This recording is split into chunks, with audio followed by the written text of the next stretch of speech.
ನಮಸ್ಕಾರ ಸ್ನೇಹಿತರೆ, ನಾನು ನಿಮ್ಮ ಬಿದರೆ ಅನಂತು.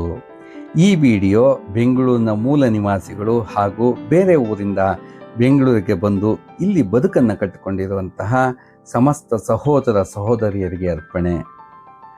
ಬೆಂಗಳೂರಿನ ಬದುಕಿನ ಬಗ್ಗೆ ಹೇಳೋದೇ ಬೇಡ. ಇಲ್ಲಿ ವಾಸ ಮಾಡುವ ಪ್ರತಿಯೊಬ್ಬರಿಗೂ ಈ ಯಾಂತ್ರಿಕ ಬದುಕಿನ ಅನುಭವ ಇದ್ದೇ ಇರುತ್ತೆ. ಇಲ್ಲಿ ಜೀವನ ಕಟ್ಕೊಂಡಿರೋ ಎಷ್ಟೋ ಜನರು ಬೆಳಗ್ಗೆ ಸೂರ್ಯೋದಯವನ್ನು ನೋಡಲ್ಲ ಮತ್ತು ಸೂರ್ಯಾಸ್ತ ಅನ್ನೋದು ಗೊತ್ತೇ ಇರಲ್ಲ.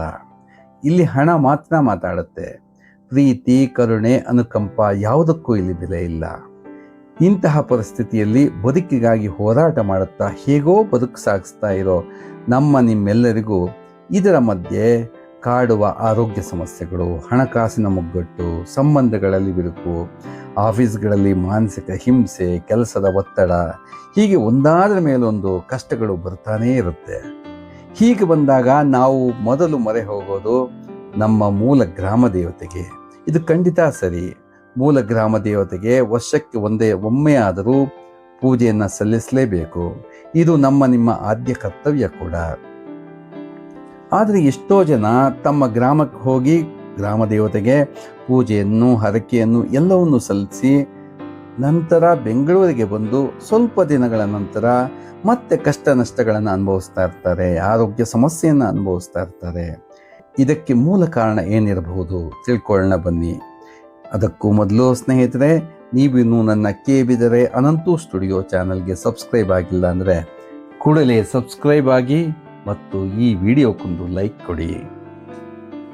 ಸ್ನೇಹಿತರೆ, ವಿಶ್ವವಿಖ್ಯಾತಿಯಾಗಿರುವ, ಇಡೀ ವಿಶ್ವದಲ್ಲಿ IT ಹಬ್ ಎಂದು ಹೆಸರುವಾಸಿಯಾಗಿರೋ, ಎಲ್ಲ ದೇಶ, ರಾಜ್ಯ, ಜಿಲ್ಲೆಗಳಿಂದ ಬರೋ ಜನರನ್ನು ಯಾವ ಕಟ್ಟುಪಾಡು ಇಲ್ಲದೆ ಕೈಬೀಸಿ ಕರೆದು ಕೆಲಸ ಕೊಡ್ತಿರೋ ವಿಶಾಲ ಹೃದಯದ ನಗರವೊಂದು ಈ ದೇಶದಲ್ಲಿ ಯಾವುದಾದ್ರು ಇದ್ದರೆ ಅದು ನಮ್ಮ ಬೆಂಗಳೂರು ಮಾತ್ರ.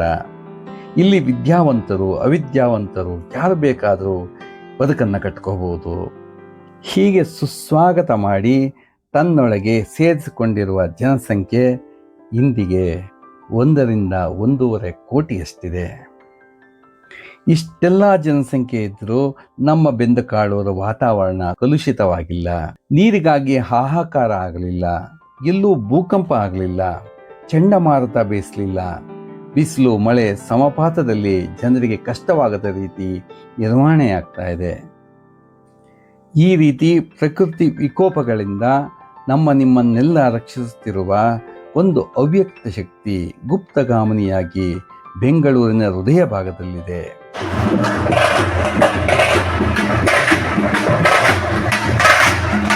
ಆ ಮಹಾನ್ ಶಕ್ತಿಯೇ ಸಪ್ತಮಾತೃಕೆಯರ ಐಕ್ಯ ರೂಪವಾದ ಬೆಂಗಳೂರು ಗ್ರಾಮ ದೇವತೆ ಶ್ರೀ ಅಣ್ಣಮ್ಮ ದೇವಿ. ಬೆಂಗಳೂರಿನಲ್ಲಿ ವಾಸ ಮಾಡುತ್ತಿರುವ ನೀವೆಲ್ಲರೂ ಈ ಮಹಾತಾಯಿಗೆ ಶರಣಾಗದೆ, ನೈವೇದ್ಯ ಅರ್ಪಿಸದೆ, ಉಡಿ ತುಂಬದೆ ಇರುವುದು ನಿಮ್ಮೆಲ್ಲರ ದುಃಖಕ್ಕೆ ಮೂಲ ಕಾರಣ.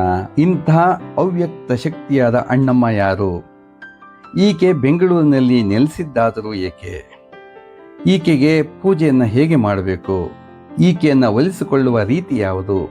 ಇದೆಲ್ಲ ವಿಚಾರಗಳನ್ನು ತಿಳ್ಕೊಳ್ಳೋಣ ಬನ್ನಿ. ಸುಮಾರು 500 ವರ್ಷಗಳ ಹಿಂದೆ ಇವಾಗಿನ ಮೆಜೆಸ್ಟಿಕ್ ಏರಿಯಾದ ಒಂದು ದೊಡ್ಡ ಕಾಡಾಗಿತ್ತು. ಆ ಕಾಡಿನಲ್ಲಿ ಒಂದು ಪುಟ್ಟ ಗ್ರಾಮವಿತ್ತು. ಅಲ್ಲಿ ಮುನಿಸ್ವಾಮಪ್ಪ ಮತ್ತು ಅಣ್ಣಪ್ಪ ಎಂಬ ರೈತರಿಗೆ ಸೇರಿದ ಒಂದು ಹಣ್ಣಿನ ತೋಟ ಇತ್ತು. ಹೀಗೆ ಒಂದು ದಿನ ಆಯಾಸದಿಂದ ಮುನಿಸ್ವಾಮಪ್ಪ ಹಣ್ಣಿನ ಮರದ ಕೆಳಗೆ ಕೂತು ವಿಶ್ರಮಿಸುತ್ತಿದ್ದರು. ಇದ್ದಕ್ಕಿದ್ದಂತೆ ರೀಂಕರಿಸುತ್ತಿದ್ದ ಒಂದು ಹೆಣ್ಣಿನ ಧ್ವನಿ ಕೇಳಿಸಿತು.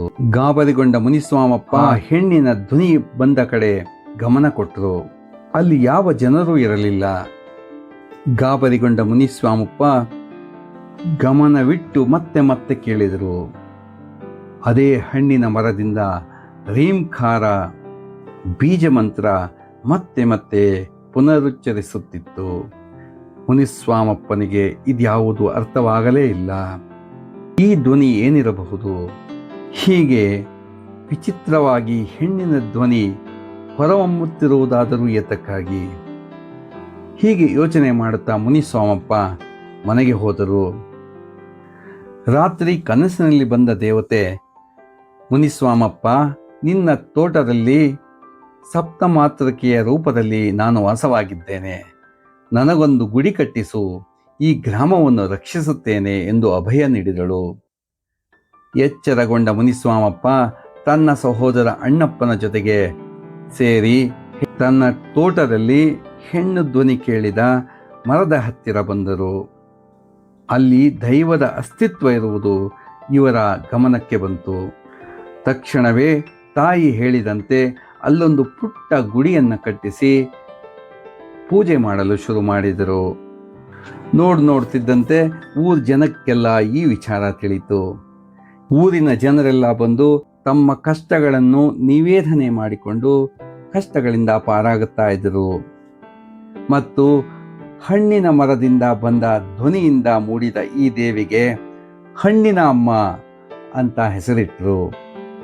ಹೀಗೆ ಮುಂದೆ ಹಣ್ಣಮ್ಮ ಆಗಿ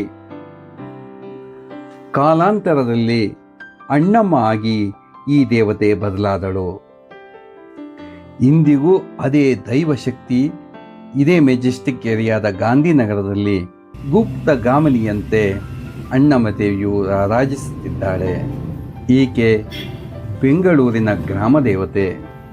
ಮಕ್ಕಳಿಗೆ ಆರೋಗ್ಯ ಸಮಸ್ಯೆ ಆದರೆ ಜನ ತಮ್ಮ ಮನೆಯಿಂದಲೇ ಅಣ್ಣಮ್ಮ ದೇವಿಗೆ ಹರಕೆಯನ್ನು ಹೊತ್ತು ಮಕ್ಕಳಿಗೆ ಆರೋಗ್ಯ ಬಂದ ನಂತರ ಇಲ್ಲಿಗೆ ಬಂದು ಹಾಲನ್ನು, ಮೊಸರನ್ನು ಮತ್ತು ಉಪ್ಪನ್ನು ಅಣ್ಣಮ್ಮ ದೇವಿಗೆ ಮತ್ತು ಬಿಸಿಲು ಮಾರಮ್ಮನಿಗೆ ಸಮರ್ಪಣೆ ಮಾಡುತ್ತಾರೆ. ಕಷ್ಟದ ನಿವಾರಣೆಗಾಗಿ ನಿಂಬೆಹಣ್ಣಿನ ಹಾರವನ್ನು ಅರ್ಪಣೆ ಮಾಡುತ್ತಾರೆ. ದುಷ್ಟ ಶಕ್ತಿಗಳಿಂದ ತಮ್ಮನ್ನು ತಾವು ರಕ್ಷಿಸಿಕೊಳ್ಳಲು ಜನಗಳು ತಮ್ಮ ಕುಲಧರ್ಮದ ಪದ್ಧತಿಯಂತೆ ಪೂಜೆಯನ್ನು ಸಲ್ಲಿಸುತ್ತಾರೆ. ಮಹಿಳೆಯರು ಬೆಲ್ಲದ ಆರತಿ ಮತ್ತು ತಂಬಿಟ್ಟಿನ ಆರತಿಯನ್ನು ಆ ದೇವಿಗೆ ಮಾಡುವುದು ಬಹಳ ವೈಶಿಷ್ಟ್ಯ.